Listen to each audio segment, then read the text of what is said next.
கிறிஸ்தியசுவின் அன்பு நெஞ்சங்களே, இனிய டிஆர்டி தமிழொலி வானொலி உறவுகளே, உங்கள் அனைவருக்கும் இனிய வணக்கம். தவக்காலம் இது தவக்காலம், வாழ்வுகள் மலர்ந்திடும் அருட்காலம். தவக்காலம் இது தவக்காலம், வாழ்வுகள் மலர்ந்திடும் அருட்காலம். தவக்கால நற்சிந்தனை.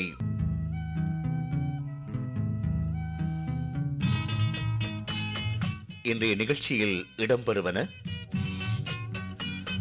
தவக்காலம் தரும் தெளிவு, இறை வார்த்தையோடு இணைந்த சிந்தனை மற்றும் இறைவேண்டல், சிலுவை பாதையில் சிதறிய சிந்தனைகள். இன்றைய தவக்கால நற்சிந்தனை வழங்குகின்றார் பிரான்ஸ் இலங்கை தமிழ் கத்தோலிக்க ஆன்மீக பணியகத்தின் இயக்குனர் அருட்பணி பால் மத்தியூ மதன்ராஜ் அடிகளார்.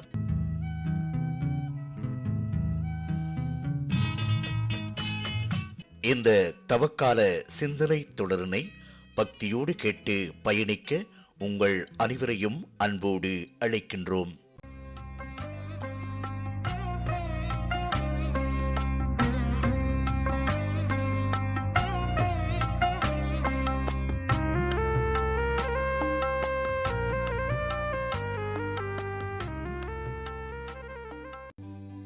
இறைவனையும் மனிதனையும் இணைக்கும் உறவு பாலம். தந்தையாம் இறைவனின் திருவுளத்தின் உச்சக்கட்டமே மரியின் வழியாக தன் ஒரே மகனின் மண்ணுலக உதயம். அன்னையின் அருந்துவத்தினால் இயேசு 12 ஆண்டுகள் பெற்றோரின் உடனிருப்பில் வளர்ந்தார். 12 முதல் 30 வயது வரை சமுதாய பகுப்பாய்வு அவரது பார்வையில் பதிந்தது. 18 ஆண்டுகளின் ஆய்வின் உச்சக்கட்டமே ஜோர்தான் திருமுழுக்கு, 40 நாட்கள் பாலைவனத்தில் நோன்பு, திருத்தூதர்கள், கலிலேய கடற்கரையில் மீன்பிடி சீடர்கள், போதனைகள், பிடிதீர்த்தல், பாடுகள், இறப்பு, உயிர்ப்பு. இவை இறைவன் மனிதனாகி மானிடருக்காக பட்ட துன்பத் துயரங்கள். இவற்றை தவக்காலம் நம்மை அசைபோட்டு பார்க்கத்தான் பொன்னான 6 வாரங்கள் என்பதை பதிவு செய்வோம். இறைவனின் பாடுகளை மட்டும் உணர்வதோடு அல்லாமல் நமது வாழ்வில் தோன்றும் போராட்டங்கள், சவால்கள், தடுமாற்றங்கள், துன்பங்கள் வழியாகவும் இறைவன் நம்மை அன்பில் வளரவும் மலரவும் அழைப்பு விடுக்கின்றார். கடவுளே, ஏன் எனக்கு மட்டும் இத்துன்பம்? எனது வேதனை குரல் உனக்கு கேட்கவில்லையா? எனது விண்ணப்பத்தை மட்டும் ஏன் இறைவன் கேட்க மறுக்கின்றார் என்ற பல புண்பட்ட இதயங்களில் புலம்பல்களை கேட்கத்தான் செய்கின்றோம். அதிலும் குறிப்பாக இறை பக்தியிலும் இறை உறவிலும் அதிகமாக ஈடுபாடு உள்ளவர்களோடு இறைவன் அதிகமாக போராடுகின்றார். உதாரணமாக பழைய ஏற்பாட்டு நீதிமான் ஜோபு, இறைவா, நீர் எதை வேண்டுமானாலும் கொடுங்கள், இந்த வேதனை மட்டும் வேண்டாம் என்று பலமுறை வேண்டுகின்றோம். ஆனால் எது நடைபெறக்கூடாது என்று நினைத்தோமோ அது நடக்கும். இறை மனித உறவில் போராட்டம் என்பது நம்மை பலவீனப்படுத்த அல்ல, மாறாக நம்மை நாமே திடப்படுத்தி இறையாற்றல் பெறுவோம். இறைவன் எங்கே, எப்படி நம்மோடு உறவு பாலம் அமைக்கின்றார் என்பதை உணர்ந்து விழிப்போடு இறைவனில் இயங்குவோம். தவக்கால சிந்தனைகளை ஏற்போம். தான தர்மங்களை வலது கரம் செய்வதை இடது கரம் அறியா வண்ணம் செய்வோம். தவம், செபம், தர்மம் மூன்றும் இறைவனையும் மனிதனையும் இணைக்கும் உறவு பாலமாகும்.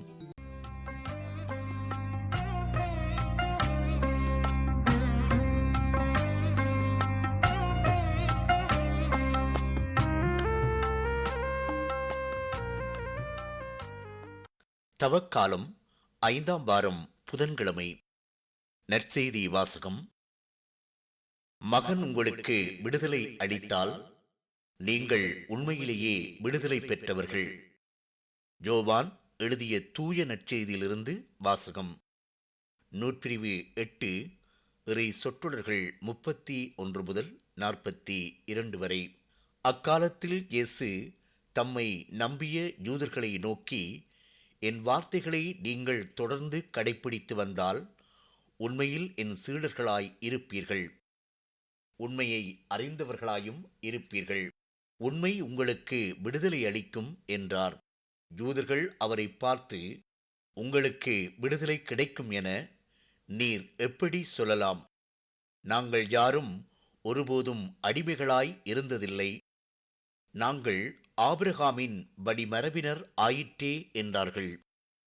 அதற்கு இயேசு, பாவம் செய்யும் எவரும் பாவத்திற்கு அடிமை என உறுதியாக உங்களுக்கு சொல்கின்றேன். வீட்டில் அடிமைக்கு நிலையான இடமில்லை. மகனுக்கு அங்கு என்றென்றும் இடம் உண்டு. மகன் உங்களுக்கு விடுதலை அளித்தால் நீங்கள் உண்மையிலேயே விடுதலை பெற்றவர்களாய் இருப்பீர்கள். நீங்கள் ஆபிரகாமின் வழிமரபினர் என்பது எனக்கு தெரியும். ஆனால் என் வார்த்தை உங்கள் உள்ளத்தில் இடம் பெறாததால் நீங்கள் என்னை கொல்ல முயல்கின்றீர்கள். நான் என் தந்தையிடம் கண்டதை சொல்கின்றேன். நீங்கள் உங்கள் தந்தையிடமிருந்து கேட்டதை செய்கின்றீர்கள் என்றார். அவர்கள் அவரை பார்த்து, ஆபிரகாமே எங்கள் தந்தை என்றார்கள். இயேசு அவர்களிடம், நீங்கள் ஆபிரகாமின் மக்கள் என்றால் அவரைப் போல செயல்படுவீர்கள். ஆனால் கடவுளிடமிருந்து கேட்டறிந்த உண்மையை உங்களுக்கு எடுத்துரைத்த என்னை நீங்கள் கொல்ல முயல்கின்றீர்கள். ஆபிரகாம் எப்படி செய்யவில்லையே, நீங்கள் உங்கள் தந்தையைப் போல செயல்படுகின்றீர்கள் என்றார். அவர்கள், நாங்கள் பரத்தமையால் பிறந்தவர்கள் அல்ல, எங்களுக்கு ஒரே தந்தையுண்டு, கடவுளே அவர் என்றார்கள். இயேசு அவர்களிடம் கூறியது, கடவுள் உங்கள் தந்தையெனில் நீங்கள் என்மேல் அன்பு கொள்வீர்கள். நான் கடவுளிடமிருந்தே இங்கு வந்துள்ளேன். நானாக வரவில்லை, அவரே என்னை அனுப்பினார். இது வாழ்வு தரும் கிறிஸ்து இயேசுவின் நற்செய்தி. கிறிஸ்துவே உமக்கு புகழ்.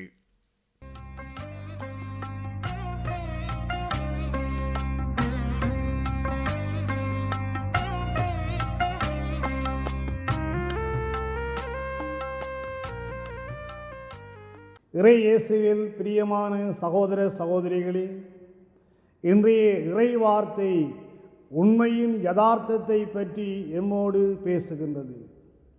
உண்மையான விடுதலை வாழ்வு என்பது அது கிறிஸ்துவில் தான் இருக்கின்றது என்பது இன்றைய இறை வார்த்தை எமக்கு சொல்லிக் கொடுக்கின்ற பாடமாக இருக்கின்றது. ஆனால் தற்காலத்தில் வாழக்கூடிய நாங்கள் உடனடி விடுதலை அடைய வேண்டும் என்று விரும்புகின்றோம். நம்முடைய துன்பங்கள், துயரங்கள், நோய்கள் நம்மை அணுகுகின்ற பொழுது உடனடி நிவாரணம் தேடுகின்ற மனிதர்களாகவே நாங்கள் வாழ பழகி கொண்டோம்.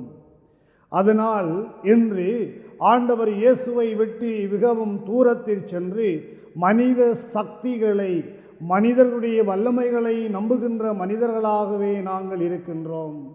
மனிதர்களுடைய வார்த்தையும் மனிதர்களும் எங்களுக்கு விடுதலை தருவார்கள் என்ற அவநம்பிக்கை பிடித்த மனிதர்களாக நாங்கள் வாழுகின்றோம். இன்று ஆண்டவர் இயேசுவை விட, படைத்தவனை விட, படைக்கப்பட்ட மனிதர்களையே நாங்கள் நம்புகின்ற அளவிற்கு எங்களுடைய விசுவாசம் ஒரு கேள்விக்குறியாகவே மாறிக்கொண்டிருக்கின்றது. ஆகவே இன்றைய நாளினுடைய இறை வார்த்தை எமக்கு சொல்லக்கூடிய காரியம், மனிதர்களை விட, மனித வார்த்தைகளை விட ஆண்டவருடைய தெய்வீக பிரசன்னம் ஒன்று கிறிஸ்துவில் தான் உண்மையான விடுதலை சாத்தியமானது என்பது இன்றைய இறை வார்த்தை எமக்கு சொல்லிக் கொடுக்கின்ற பாடமாக இருக்கின்றது. ஆகவே தவக்காலத்தில் பயணம் செய்கின்ற நாங்கள் எங்களுடைய இறை விசுவாசத்தை நாங்கள் ஆண்டவர் மீது என்னும் அதிகரிப்போம். அந்த விசுவாசம் ஒன்றே நமக்கு முழு சுதந்திர விடுதலை வாழ்வை கொடுக்கும் என்ற விசுவாசத்தோடு நம்முடைய விசுவாச பயணம் தொடர எல்லாம் வல்ல இறைவன் எம் விசுவாசத்தை அதிகரிப்பாராக. ஆமேன்.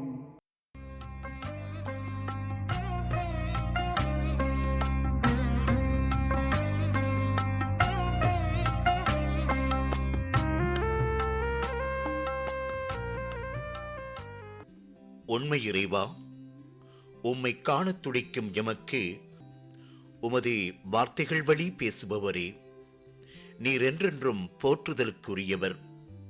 உம்மை ஆராதித்து உம்மை மகிமைப்படுத்த எம்மை அழைத்திருக்கின்றீர். எப்போதும் உமக்குரியவர்களாய் நாம் வாழ உமது அருளினால் எம்மை வழிநடத்துவீராக. நாங்கள் எப்போதும் சீரிய நல்லுள்ளத்தோடு உமது வார்த்தைகளை கேட்டு அதை காத்து மன உறுதியுடன் எங்கள் வாழ்வில் சுமைகளை தாங்கிக் கொள்ளவும் சோதனைகளை வெல்லவும் உமது ஆற்றலை எங்கள் ஒவ்வொருவர் மீதும் நிறைவாக பொழிவீராக. இந்த உலகில் எவ்வித துன்பங்கள் வந்தபோதும் நீரே எங்கள் ஆண்டவர், நீரே எங்கள் அடைக்கலம் என்று உம்மீது மாறாத அன்பு கொண்டு வாழ எமது நம்பிக்கையை பலப்படுத்தி பாவ வாழ்வில் இருந்து விடுதலை அளித்து தூய வாழ்வுக்கு அழைத்து செல்வீராக. இந்த தவக்காலத்தில் நாம் ஒவ்வொருவரும் உமது வார்த்தையின் ஒளியில் நடந்து உமது உயிர்ப்பிலே மகிழ்வை சுவைக்க, வாழ்வின் வளங்களை பெருக்க உமது அருளால் உமது இரக்கத்தால் ஆசீர் பொழிந்திட வேண்டுமென்று எங்கள் ஆண்டவரும் இயேசு கிறிஸ்துவின் வழியாக உம்மை மன்றாடுகின்றோம். ஆமேன்.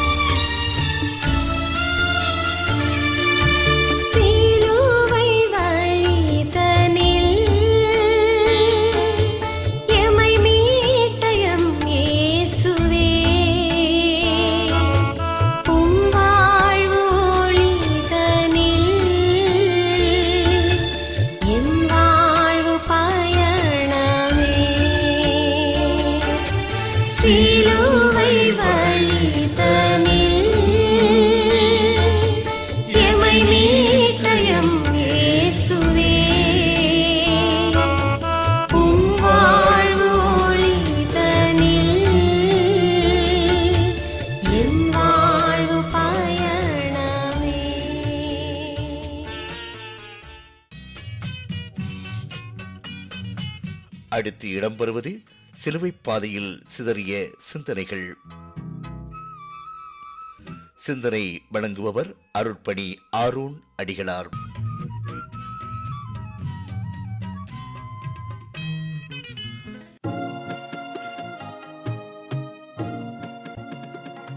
சிறுமை கொண்ட மாந்தர்களின் சிலுவை மரத்தில் அறைந்தீரே, சிலுவை மரத்தில் அறைந்தீரே. ஆணிகள் அவரை துளைத்ததே, அவரின் தேகம் துடித்ததே. சிரசின் மகுடம் முள்முடியாளே சிறுமை கொண்டு துடிக்கின்றார். 11ஆம் நிலை. இயேசுவை சிலுவையில் அறைகிறார்கள். திவ்ய இயேசுவே, உம்மை ஆராதித்து வணங்கி உமக்கு நன்றி அறிந்த தோத்திரம் செலுத்துகின்றோம்.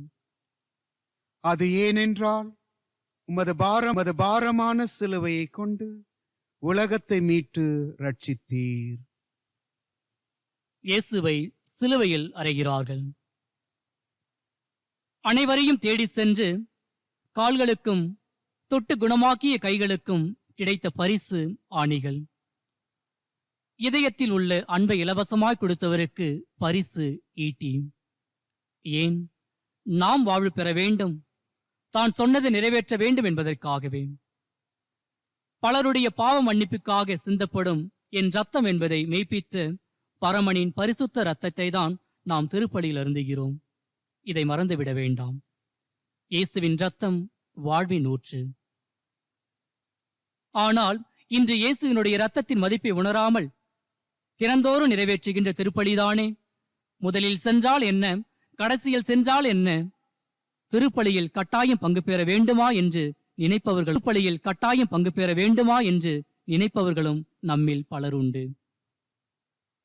திருமுழுக்கு, திருமணம், திருவிழா என்றால்தான் ஒரு சிலரை ஆலயத்தில் பார்க்கலாம். ஓ மனிதா, இயேசு சிந்திய இரத்தத்திற்கு கண்டிப்பாக நாம் கணக்கு கொடுத்தே ஆக வேண்டும் என்பதை மறவாதே. ஜெபம். அன்பு இறைவாம், திருப்பலியின் மேன்மையை உணர்ந்து இயேசுவின் திருவுடல், திரு ரத்தம் ஆகியவற்றின் மதிப்பை அறிந்து குடும்பத்துடன் திருப்பலியில் பங்கு பெற நல் மனதை எங்களுக்கு தந்துருளும். ஆமீன். எங்கள் பேரில் தயவாயிரும் சுவாமி, எங்கள் பேரில் தயவாயிரும். எங்கள் பேரில் தயவாயிரும் சுவாமி, எங்கள் பேரில் தயவாயிரும். மரித்த விசுவாசிகளின் ஆன்மாக்கள் இறைவனுடைய இரக்கத்தினால் சமாதானத்தில் இளைப்பாறுவனவாக.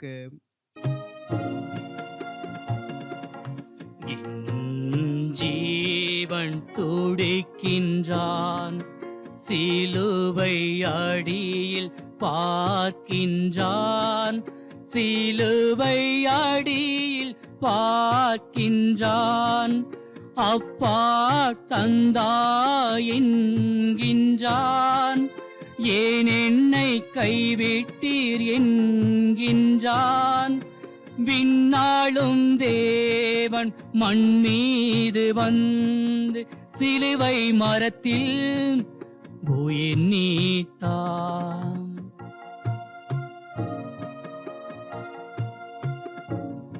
என் நண்பர் இயேசுவை நான் கண்டேன் கல்வாரியில், எனக்காய் மாறித்த என் நண்பர் இயேசுவை கண்டேன் கல்வாரியில். 12ஆம் நிலை. இயேசு சிலுவையில் மரிக்கிறார். திவ்ய இயேசுவே, உம்மை ஆராதித்து வணங்கி உமக்கு நன்றி அறிந்த தோத்திரம் செலுத்துகின்றோம். அது ஏனென்றால் உமது பாரமான சிலுவையை கொண்டு உலகத்தை மீட்டு ரட்சித்தீர். அனைவரும் முழந்தால் படியிடுவோம். சூரியனும் நிலவும் தன்னொளி மறுத்து, இடியும் மின்னலும் தன் ஆவேசத்தை காட்டியது. நிலமும் தன் பங்கிற்கு அதிர்ந்து உலகை உலுக்கியது. நேற்றும் இன்றும் என்று மாறாத தேவன் சிலுவையிலே தன் உயிர் மூச்சை துறக்கிறார். சகோதரிகளே, நம்முடைய பாவங்களுக்காக நாம் ஒவ்வொருவரும் மீட்பு பெற வேண்டும் என்பதற்காக தன்னுடைய உயிரையே கையளித்த ஆண்டவர் இயேசுவின் இறப்பை பற்றி சிறிது நேரம் மௌனமாக தியானிப்போம். விண்ணுலகில் இருக்கிற எங்கள் பிதாவே, உம்முடைய நாமம் அர்ச்சிக்கப்படுவதாக. உம்முடைய ராஜ்யம் வருக. உம்முடைய திருவுளம் விண்ணுலகில் நிறைவேறுவது போல மண்ணுலகிலும் நிறைவேறுவதாக. எங்கள் அனுதின உணவை எங்களுக்கு இன்று தாரும். எங்களுக்கு தீமை செய்தவர்களை நாங்கள் மன்னிப்பது போல எங்கள் குற்றங்களை மன்னித்தருளும். எங்களை சோதனையில் விடுவிடாதையும் தீமையிலிருந்து எங்களை ரட்சித்தருளும். ஆமென். எங்கள் பேரில் தயவாயிரும் சுவாமி, எங்கள் பேரில் தயவாயிரும். எங்கள் பேரில் தயவாயிரும் சுவாமி, எங்கள் பேரில் தயவாயிரும். மரித்த விசுவாசிகளின் ஆன்மாக்களினால் சமாதானத்தில் இளைப்பாறுவனவாக. ஆமீன்.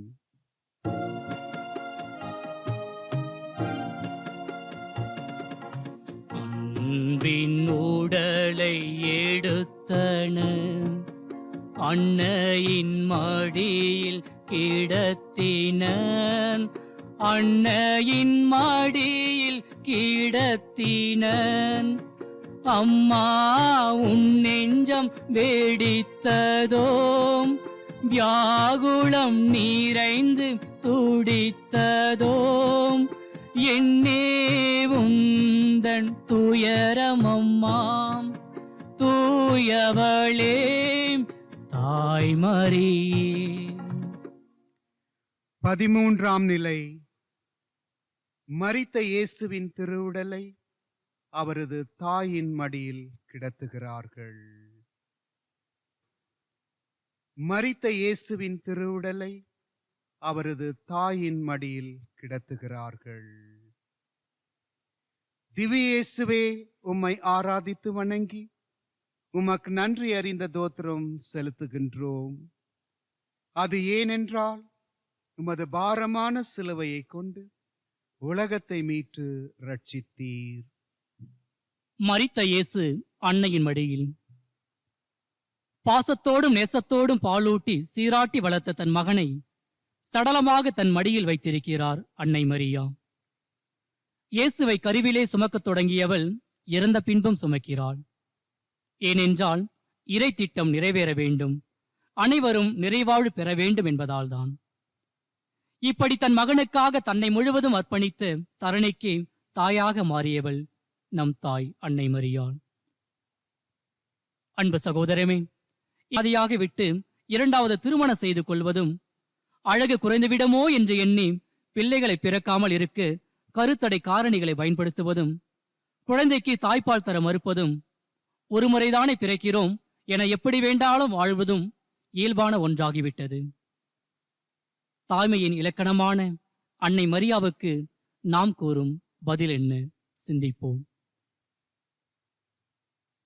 அன்பு இயேசுவே, விஞ்ஞான உலகில் வாழும் நாங்கள் இயற்கை விதிகளோடு இணைந்து வாழவும், பிள்ளைகளை தெய்வ பயத்திலும் ஞானத்திலும் வளர்க்க பலத்தையும் அருளையும் எங்களுக்கு தாரும். ஆமீன். எங்கள் பேரில் தயவாயிரும் சுவாமி, எங்கள் பேரில் தயவாயிரும். எங்கள் பேரில் தயவாயிரும் சுவாமி, எங்கள் பேரில் தயவாயிரும். மரித்த விசுவாசிகளின் ஆன்மாக்கள் இறைவனுடைய இரக்கத்தினால் சமாதானத்தில் இளைப்பாறுவனவாக. ஆமீன்.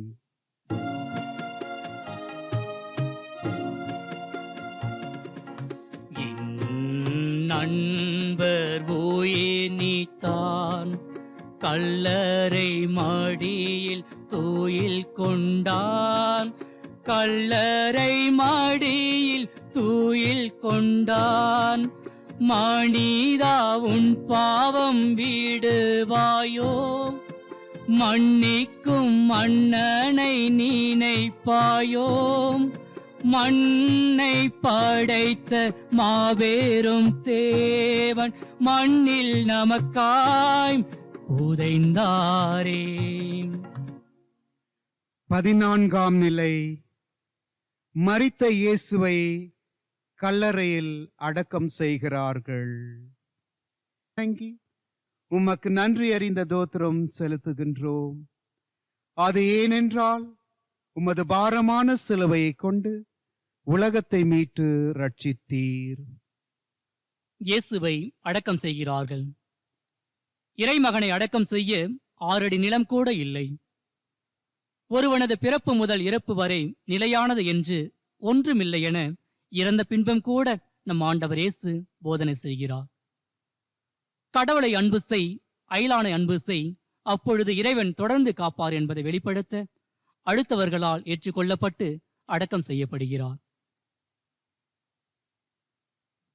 ஆம் அன்பு சகோதர சகோதரிமே, இன்று இறந்த பிறகு எதையும் எடுத்து செல்ல போவதில்லை என அறிந்தும் மண்ணுக்கும் பொன்னுக்கும் பணத்திற்கும் முக்கியத்துவம் கொடுத்து உயிரை கொடுக்கிறோம். இறைவனையும் இறை சாயலில் உள்ள மனிதரையும் அன்பு செய்து வாழ கற்றுக்கொள்வோம். ஜெபம். அனைவரையும் அன்பு செய்த இறைவா, அனைவரும் உம் சாயல் என்பதை உணர்ந்து அன்பு செய்து வாழக்கூடிய மனதை எங்களுக்கு தாரும். ஆமீன். எங்கள் பேரில் தயவாயிரும் சுவாமி, எங்கள் பேரில் தயவாயிரும். எங்கள் பேரில் தயவாயிரும் சுவாமி, எங்கள் பேரில் தயவாயிரும். மரித்த விசுவாசிகளின் ஆன்மாக்கள் இறைவனுடைய இரக்கத்தினால் சமாதானத்தில் இளைப்பாறுவனவாக. ஆமீன்.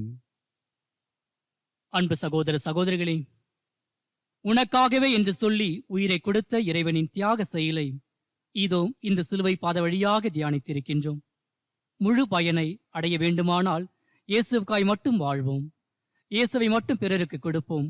மறு இயேசுவாய் மாற முயற்சி செய்வோம். நாம் செல்லும் பாதை இடுக்கமான பாடுகள் நிறைந்த பாதையாய் இருந்தாலும் இறைவனை சென்றடைய எளிதான பாதை என்பதை உணர்ந்து நம்முடைய வாழ்வை வாழ்வோம். நம்முடைய திருத்தந்தையின் கருத்துக்களுக்காக மன்றாடுவோம். விண்ணுலகில் இருக்கிற எங்கள் தந்தையே, உமது பெயர் தூயதென போற்ற பெறுக. உமது அரசு வருக. உமது திருவுளம் விண்ணுலகில் நிறைவேறுவது போல மண்ணுலகிலும் நிறைவேறுக. எங்கள் அன்றாட உணவை எங்களுக்கு இன்று தாரும். எங்களுக்கு தீமை செய்தவர்களை நாங்கள் மன்னிப்பது போல எங்கள் குற்றங்களை மன்னியும். எங்களை சோதனையில் விடவிடாதையும் தீமையிலிருந்து எங்கள் ரட்சித்தருளும். ஆமீன். அருள் நிறைந்த மரியே வாழ்க. ஆண்டவர் உம்முடனே, பெண்களுக்குள் ஆசீர்வதிக்கப்பட்டவள் நீரே. உம்முடைய திருவயிற்றின் கனியாகி இயேசுவும் ஆசீர்வதிக்கப்பட்டவரே. புனித மரியே, இறைவனின் தாயே, எங்களுக்காகவும் எங்கள் மரண நேரத்திலும் வேண்டிக் கொள்ளும். ஆமீன். தந்தைக்கு மகனுக்கும் தூய ஆவியாருக்கு மாட்சி உண்டாவதாக. ஆதியில் இருந்தது போல இப்பொழுதும் எப்பொழுதும் எங்கென்றும் இருப்பதாக. ஆமீன். எல்லாமல்ல இறைவன் தந்தை, மகன், தூய ஆவியார் உங்கள் ஒவ்வொருவரையும் நிறைவாக ஆசீர்வதிப்பாராக. ஆமீன்.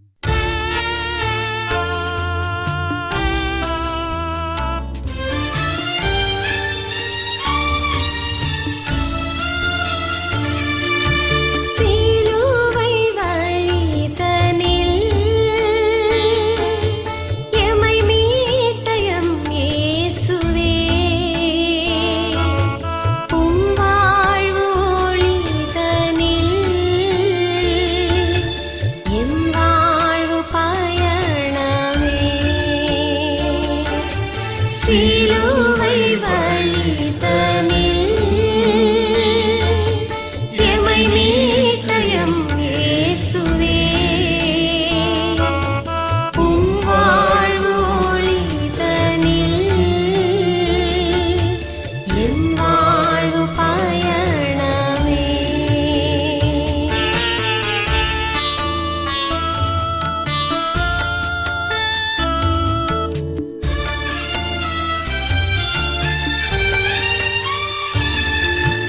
அநியாய தீர்ப்புக்களோ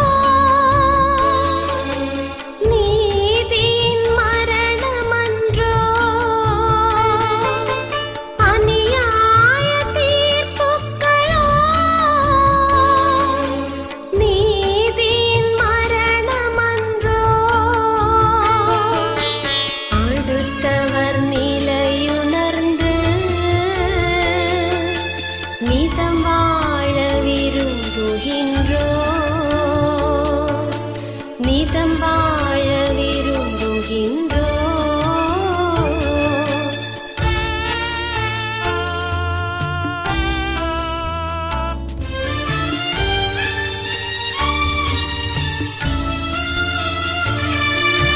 பழி கூறும் பழக்கமென்றால்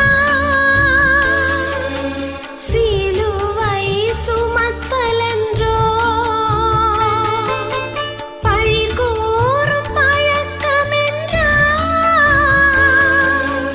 சிலுவை சுமத்தலென்றோ. பிறர் நலன் தினம் காக்கும் மனமொன்றே மன்றாடினோ, மனமொன்றே மன்றாடினோ.